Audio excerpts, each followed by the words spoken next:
Mm-hmm. Okay, this is a switch which when this closes the door, it pushes down on this switch, and the switch closes to let you know that the prop is the door is closed on the prop. And on mine, it's even bent a little now, but it was very bent up, so this switch wasn't reading, and that was one reason the prop wouldn't activate. And another reason is my door is bent out a little bit, so this arm for the prop wasn't completely able to go all the way down because it was this door was pushed out. So I just drilled a little hole and added a cable clamp to give it more room.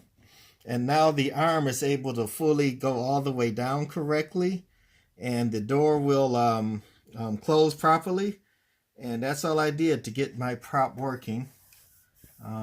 Let's see if I can turn it on right quick. And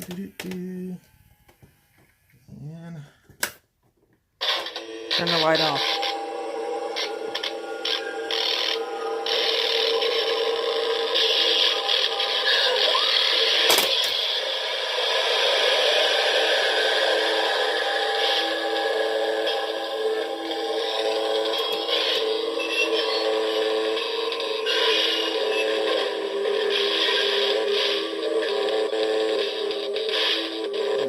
as you can see, my prop is worked correctly now. So that's all I did to get mine working. Have a good day. Bye.